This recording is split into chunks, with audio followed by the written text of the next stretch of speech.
আসসালামু আলাইকুম দর্শক, স্বাগত জানাচ্ছি আরটিভির সন্ধ্যার সংবাদে। আপনাদের সঙ্গে রয়েছে আমি রাফিদৌস এবং আমি পারভিন মিতুল।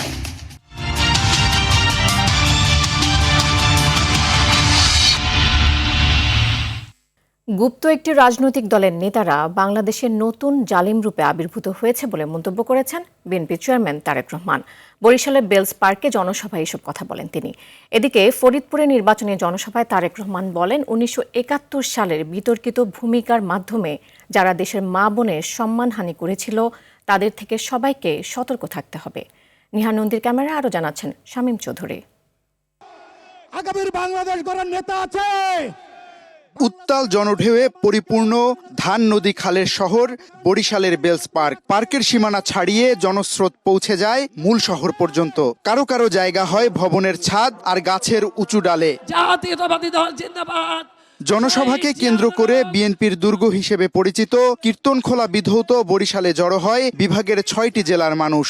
জনসভায় নিজেদের নির্বাচনী আসনের সমস্যার কথা তুলে ধরেন বিভাগের 21টি আসনের বিএনপি মনোনীত প্রার্থীরা। জনাব তারেক রহমানের নেতৃত্বে আমরা একটি সমৃদ্ধ বাংলাদেশ গড়ব। তারেক রহমানের নাম ঘোষণা করতেই করতালিতে মুখর হয় পুরো বেলস পার্ক। বক্তব্যে জামায়াতকে ইঙ্গিত করে তারেক রহমান বলেন, যারা 12 তারিখের পর দেশের মানুষকে নাকে দড়ি দিয়ে ঘোরানোর কথা বলে তাদের উচিত জবাব দিতে হবে। গত কয়েকদিন ধরে বিভিন্ন পত্রপত্রিকায় নিউজে আমরা কিছু খবর দেখতে পাচ্ছি, ওই যে যারা নতুন জালেম হিসেবে আবির্ভূত হয়েছে, ওই যে যাদেরকে বাংলাদেশের মানুষ গুপ্ত হিসাবে চিনে, আমরা দেখেছি কিভাবে তাদের লোকজন বিভিন্ন জায়গায় ভুয়া সিল ছাপাচ্ছে। কিভাবে আমরা বিভিন্নভাবে শুনতে পাচ্ছি যে তাদের পরিচিত যেগুলা প্রেস আছে সেখানে বলে তারা ব্যালট পেপার ছাপাচ্ছে, যেটি তারা পকেটে করে নিয়ে যাবে। এদের এই ষড়যন্ত্র সম্পর্কে আপনাদেরকে সজাগ থাকতে হবে। এ সময় বরিশালে অনেক উন্নয়ন কাজ বাকি আছে জানিয়ে 12 তারিখে সঠিক সিদ্ধান্ত নিতে বরিশালবাসীর কাছে আহ্বান জানান তারেক রহমান। 12 তারিখ পর্যন্ত এদেরকে দেখে রাখবেন আপনারা। 13 তারিখ থেকে বিজয় ইনশাল্লাহ এরা আপনাদেরকে দেখে রাখবে, এরা আপনাদের পায়ে পড়ে থাকবে, এরা আপনাদের এলাকায় পড়ে থাকবে এলাকার উন্নয়নের জন্য। এই বিশাল এলাকাকে আমাদের বেড়িবাঁধ দিতে হবে। বেড়িবাঁধ দিয়ে নদী ভাঙন আমাদেরকে ঠেকাতে হবে যে কোনো মূল্যে। সুফিয়া কামালের এই জনপদে তারেক রহমান জানালেন, বিএনপি ক্ষমতায় আসলে নারীদের কিভাবে স্বাবলম্বী করা হবে তার সেই পরিকল্পনার কথা। কর্মসংস্থানে এই জনপদের মানুষকে কিভাবে সম্পৃক্ত করা হবে সেই কথাও জানালেন তারেক রহমান। বিভাগের 6টি জেলার স্ব ক্ষেত্রে উন্নয়নের প্রতিশ্রুতি দিয়ে জনগণের কাছে চাইলেন ভোট। আর 21টি আসনের ভোটাররা বলছেন, আগামী 12 তারিখ ধানের শীষে জোয়ার বইবে। বেলস পার্ক থেকে শামীম চৌধুরী, আরটিভি, বরিশাল। ইসলামকে ব্যবহার করে জামাত মানুষকে বিভ্রান্ত করছে বলে মন্তব্য করেছেন বিএনপির মহাসচিব মির্জা ফখরুল ইসলাম আলমগীর। সকালে ঠাকুরগাঁয়ের নারগুন ইউনিয়নের কিসমত দৌলতপুর দাখিল মাদ্রাসা মাঠে নির্বাচনী প্রচারে তিনি এসব কথা বলেন। এ সময় তিনি আরো বলেন, জামাত কোনো ইসলামী দল নয়। এছাড়া 15 বছর মানুষ ভোট দিতে পারেনি উল্লেখ করে এবার ভালো ভোট হবে বলে আশা প্রকাশ করেন দলটির মহাসচিব।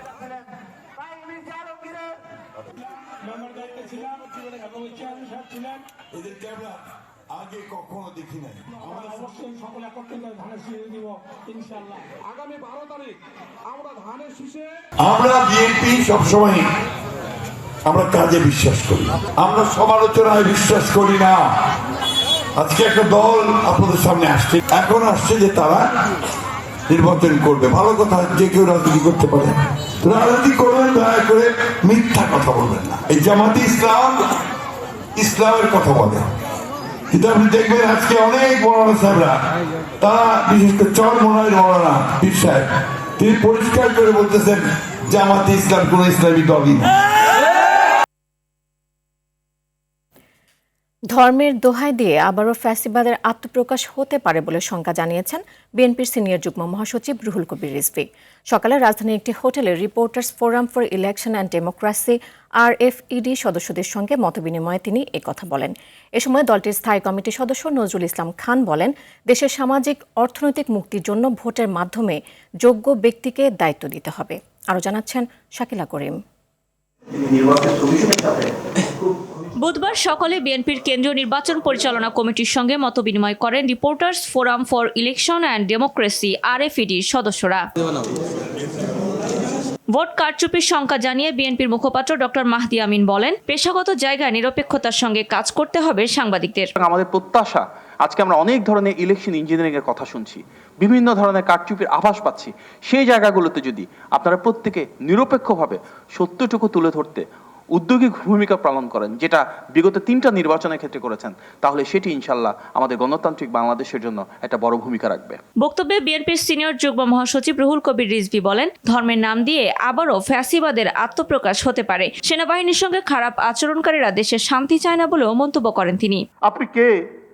আপনি তারেক রহমান সাহেবের সাথে প্রতিদ্বন্দ্বিতা করছেন, কিন্তু আপনার নাম নাই, এবং এমন শব্দ উচ্চারণ করছেন তাদেরকে আমরা কিন্তু এই ফ্যাসিবাদের আমলে বলুন যে কোনো সময়ই আমরা বিশেষ করে নিরাপত্তা বাহিনী, সেনাবাহিনী সম্পর্কে আমরা কথা বলি না। কমপক্ষে একটা প্রতিষ্ঠানকে তো কমপক্ষে মর্যাদার জায়গায় রাখতে হবে, যারা স্বাধীনতা সার্বভৌমত্বের প্রতীক হিসাবে কাজ করে। প্রধান অতিথির বক্তব্যে বিএনপির স্থায়ী কমিটির সদস্য নজরুল ইসলাম খান বলেন, মানুষের আকাঙ্ক্ষা বাস্তবায়নে যোগ্য ব্যক্তির হাতে দায়িত্ব দিতে হবে।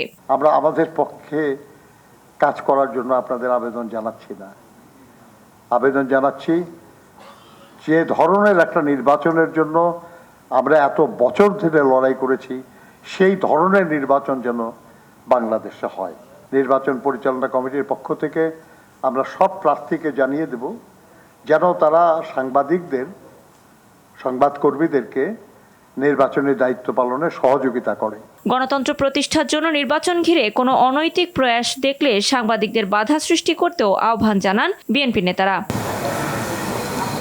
শাকিলা করিম, RTV, ঢাকা। উত্তরবঙ্গ সফরে গিয়ে তিস্তা মহাপরিকল্পনা বাস্তবায়নের প্রতিশ্রুতি দিয়েছেন জামাতের আমির ডাক্তার শফিকুর রহমান। দুপুরে কুড়িগ্রাম কলেজ মাঠে নির্বাচনী জনসভায় তিনি বলেন, ক্ষমতায় গেলে যে কোনো মূল্যে তিস্তা মহাপরিকল্পনা বাস্তবায়ন করবে জামাত। পরে নীলফামারী ও লালমনিরহাট জামাতের উদ্যোগে আয়োজিত জনসভায় আমির বলেন, একটি মতলববাজ ধান্দাবাজ দল জাতিকে বিভক্ত করতে চায়, জাতির মধ্যে হিংসা প্রতিহিংসা সৃষ্টি করতে চায়। পরে টাঙ্গাইল পৌর উদ্যানের জনসভায় যোগ দেন ডাক্তার শফিকুর রহমান। প্রতিনিধিদের পাঠানো তথ্যচিত্রে আরও জানাচ্ছেন আব্দুল হামিদ। নির্বাচনী প্রচারণার অংশ হিসেবে দিনের শুরুতে কুড়িগ্রাম যান জামায়াত ইসলামের আমির ডাক্তার শফিকুর রহমান। যোগ দেন কুড়িগ্রাম কলেজ মাঠে আয়োজিত 11 দলীয় জোটের নির্বাচনী জনসভায়। এ সময় জামায়াতের আমির উত্তরবঙ্গের দুর্দশার কথা তুলে ধরে বলেন, বাংলাদেশের বন্ধু থাকবে, কিন্তু কাউকে প্রভু মানা হবে না, কোনো আধিপত্যবাদকে প্রশ্রয় দেবে না তার দল। এই বঞ্চিত এলাকাকে আল্লাহ যেন মণিমুক্তা দিয়ে ভরে দেন। কৃষি বিশ্ববিদ্যালয়ে কুড়িয়ে 2টা ডিপার্টমেন্ট, তাও বাড়িতে। এটি এই এলাকার মানুষের প্রতি উপহাস। কেন এমন হবে? ইনশাআল্লাহ আমরা শিক্ষায় গুরুত্ব দেব। বাংলাদেশে বন্ধু থাকবে, কিন্তু কোথাও কাউকে প্রভু মানব না, কোথাও কোনো আধিপত্যবাদের কাছে মাথা নত করবো না ইনশাআল্লাহ। পরে নীলফামারী ও লালমনিরহাট জামায়াতের উদ্যোগে লালমনিরহাটের হাতিবান্ধায় তিস্তা ব্যারেজ হেলিপ্যাড মাঠের জনসভায় অংশ নিয়ে ডাক্তার শফিক বলেন, একটি মতলববাজ ধান্দাবাজ দল জাতিকে বিভক্ত করতে চায়। যে কোনো মূল্যের বিনিময়ে ইনশাআল্লাহ তিস্তা পরিকল্পনা বাস্তবায়ন হবে। কারণ লাল চোখ আমরা পরোয়া করব না। আমার দেশ আগে, এ দেশের জনগণের স্বার্থ আগে। যারা জাতির সাথে ধোঁকাবাজি করেছে, বিশ্বাসঘাতকতা করেছে, বেঈমানি করেছে, এদেরকে লাল কার্ড দেখানোর নির্বাচন। এই নির্বাচনে এদেরকে বলতে হবে, না ভিসেরা অনেক হয়েছে, এখন রাজনীতির ময়দান থেকে সরে যাও। দিনের শেষ নির্বাচনী প্রচারণায় টাঙ্গাইলের পৌর মাঠের জনসমাবেশে যোগ দেন আমির। সেখানে তিনি বলেন, তার দল বসন্তের কোকিল না। 15 বছরের বেশি সময় ধরে নেতাকর্মীদের উপর জুলুম হলেও জামাত জনগণকে ছেড়ে যায়নি। 15.5 বছর আমাদের উপরে এত জুলুম হওয়ার পরেও আমরা একদিনের জন্য জনগণকে ছেড়ে কোথাও আমরা যাইনি। এই মাটি কামড় দিয়ে আমরা ছিলাম। আল্লাহ আমাদেরকে এখানে রেখেছিলেন। দফায় দফায় জেলে গিয়েছি, ঘর বাড়ি ছাড়া হয়েছে, অফিসে ঢুকতে পারি না, কিন্তু বাংলাদেশে ছিলাম। আব্দুল হামিদ, RTV। দর্শক, এই মুহূর্তে রাজধানী বনানীর হোটেল শেরাটনে ইশতেহার ঘোষণা করছেন জামায়াত আমির ডাক্তার শফিকুর রহমান। সরাসরি চলে যাচ্ছি সেখানে। দেখে আমরা তাদেরকে সম্মান করতাম, ভালোবাসতাম, তাদের আকাঙ্ক্ষাকে ধারণ করতাম, কনসিভ করতাম, আর তাদের আকাঙ্ক্ষা বাস্তবায়নে নিজেরা অঙ্গীকারবদ্ধ হয়ে এগিয়ে আসতাম। হ্যাঁ, কেউ এসেছি, কেউ আসতে পারেনি। কেউ এসেছি পরিচ্ছন্ন একটি বাংলাদেশ গড়ার অঙ্গীকার নিয়ে, নতুন একটি বাংলাদেশ গড়ার অঙ্গীকার নিয়ে।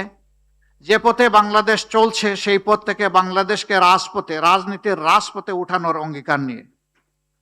আবার এ সময়ের ভিতরেই কেউ কেউ নিজেদের ভাগ্য গড়ার জন্য লেগে গেছেন এবং নানাভাবে দেশের মানুষকে তারা কষ্ট দিচ্ছেন, যার সাক্ষী আপনারা সকল, যার সাক্ষী 18 কোটি মানুষ। আমরা বড় বিনয়ের সাথে তাদেরকে অনুরোধ করেছিলাম, আমরা ছিলাম মজলুম, আমরা যেন কোনো অবস্থাতে না হই জালিম। মজলুম তো মজলুমের দুঃখ বুঝবে, মজলুম জালিম হবে কেন? আমি জানি না আমাদের এই আবেদন সবাইকে আমরা বুঝাতে পেরেছি কিনা। আজকে আমি একজন আহত সৈনিক। গত কয়েকদিন ধরে দেখেছেন যে আমার উপর চতুর্দিক থেকে মিসাইল নিক্ষেপ করা হচ্ছে। আমি কোনো অ্যান্টি মিসাইল ইউজ করব না, বরঞ্চ আমার রাজনৈতিক সহকর্মীদেরকে আজকে আপনাদেরকে সাক্ষী রেখে যারা সম্পূর্ণ অন্যায়ভাবে আমার চরিত্র হনন করেছেন, আমি তাদের সবাইকে ক্ষমা করে দিলাম। কারণ আমার রক্ত এবং মেজাজের সাথে প্রতিশোধ মানায় না, যায় না। আমি প্রতিশোধের রাজনীতিতে বিশ্বাস করি না। আমি বিশ্বাস করি আমি যদি আমার কোনো সহকর্মীকে, বন্ধুকে, ভাইকে তার ভুলের জন্য ক্ষমা করতে পারি, তাহলে আমিও সমাজের কাছে একদিন আমার ভুলের জন্য ক্ষমা আশা করতে পারি। দর্শক, এতক্ষণ জামায়াত আমিরের ইশতেহার ঘোষণা দেখছিলেন। ইসলামী আন্দোলন বাংলাদেশ তাদের নির্বাচনী ইশতেহার ঘোষণা করেছে। জনপ্রত্যাশার ইশতেহার শীর্ষক অনুষ্ঠানে রাষ্ট্র পরিচালনার নীতিগত 8 দফা এবং প্রশাসনিক সংস্কারের 6 দফা তুলে ধরা হয়েছে। এতে বলা হয়েছে, রাষ্ট্র পরিচালনায় ইসলামের মৌলিক নীতিমালা, সুশাসন, স্বচ্ছতা, জবাবদিহিতা এবং নাগরিক অধিকার নিশ্চিত করা হবে। ক্ষমতার হস্তান্তর গণতান্ত্রিকভাবে করা হবে, যাতে নির্বাহী আধিপত্য ও রাজনৈতিক হস্তক্ষেপ সীমিত থাকে। দলের আমির চরমোনাই পীর মুফতি সৈয়দ মোহাম্মদ রেজাউল করিম বলেন, এই ইশতেহার জাতির প্রতি তাদের একটি প্রতিজ্ঞা, যা বাস্তবায়িত হলে রাষ্ট্র গঠন, প্রশাসনিক সংস্কার, অর্থনৈতিক সমৃদ্ধি, কর্মসংস্থান এবং নাগরিক সেবার মান উন্নত হবে।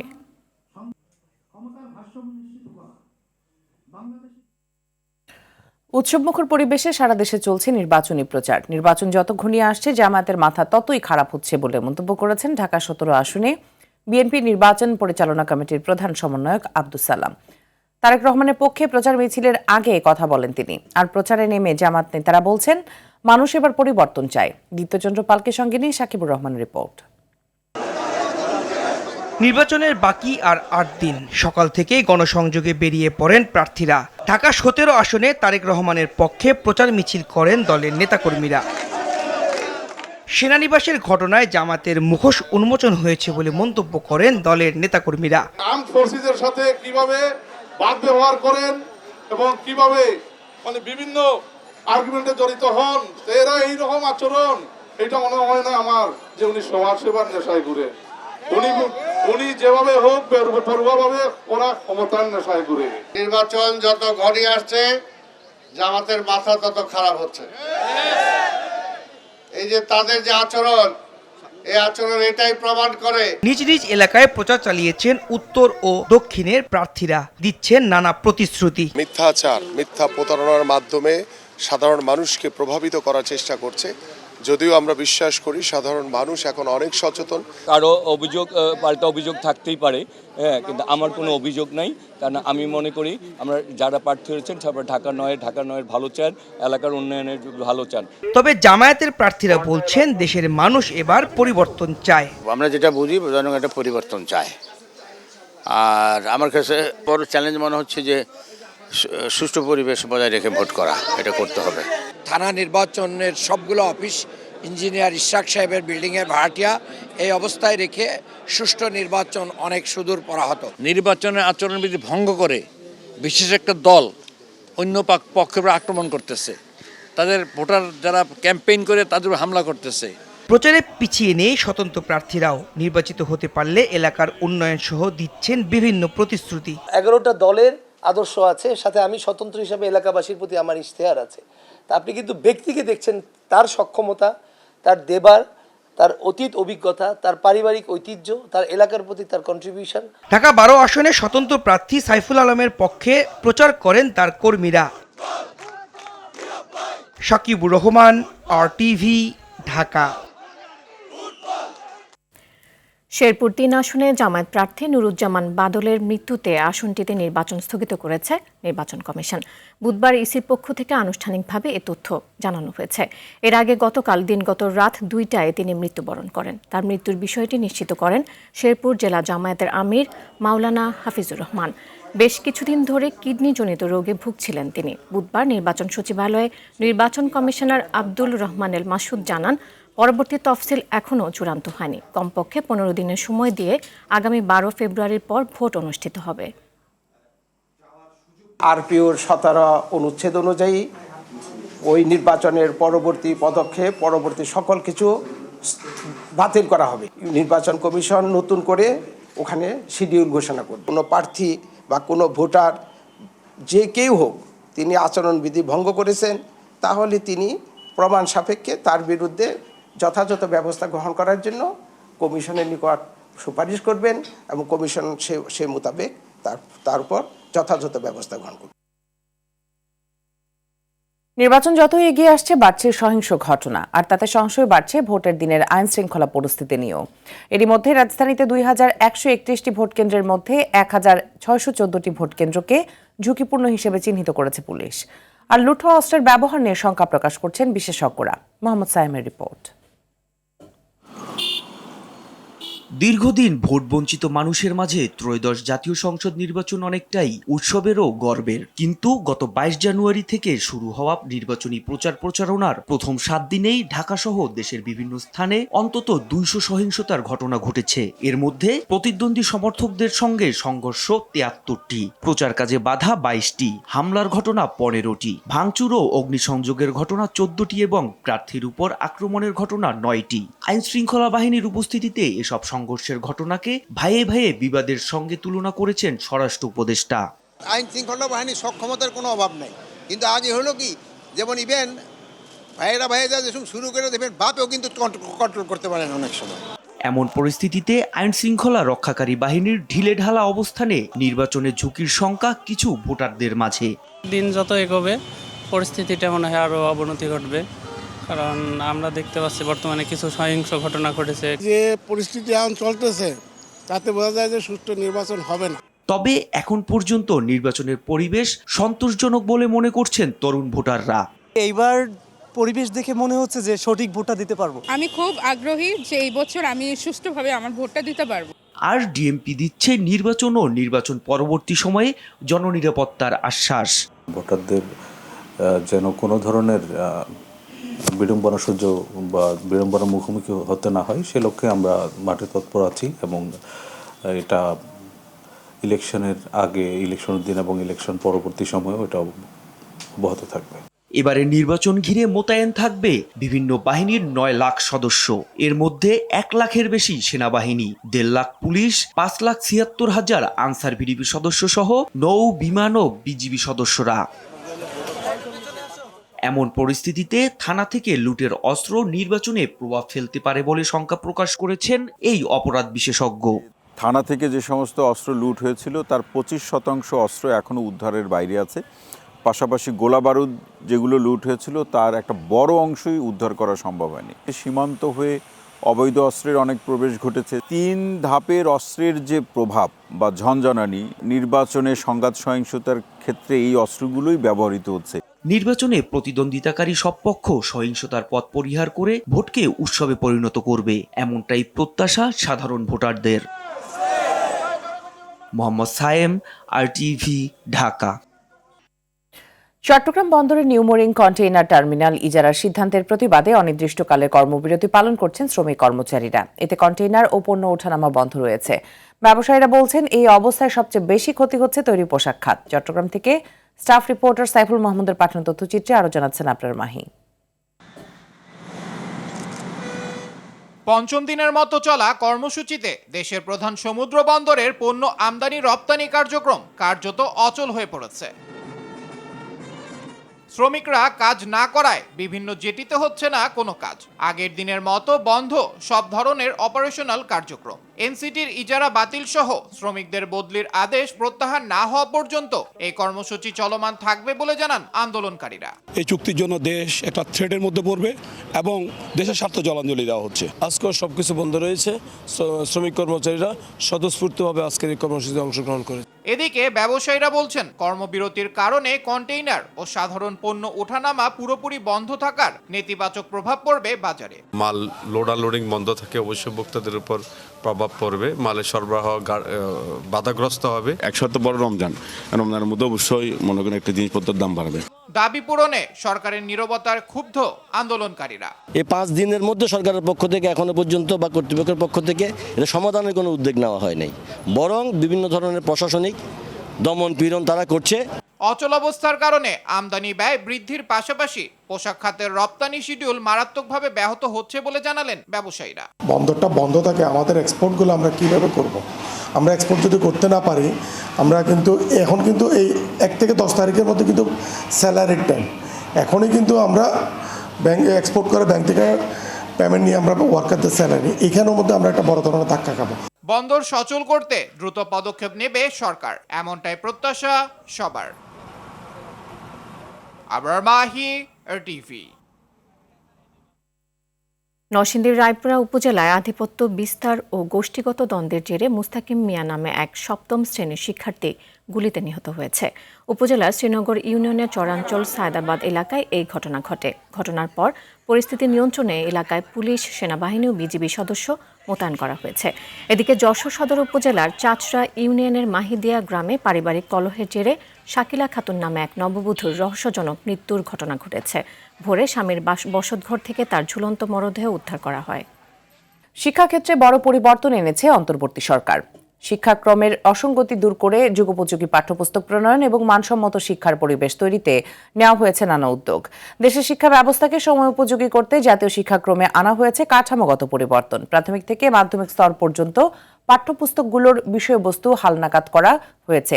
শিক্ষার্থীদের বোঝার সুবিধার্থে পাঠ্য বইয়ে যুক্ত করা হয়েছে আধুনিক প্রযুক্তি নির্ভর শিক্ষা সামগ্রী ও বাস্তবভিত্তিক উদাহরণ। একই সঙ্গে স্কুল ও কলেজ পর্যায়ে শিক্ষার মান উন্নয়নে, শিক্ষক প্রশিক্ষণ, মূল্যায়ন প্রক্রিয়া এবং অবকাঠামো উন্নয়নেও জোর দিয়েছে সরকার।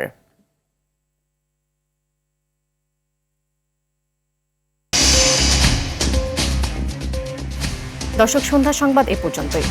রাতের সংবাদ 11:15টায় দেখার আমন্ত্রণ রইল। ধন্যবাদ সবাইকে।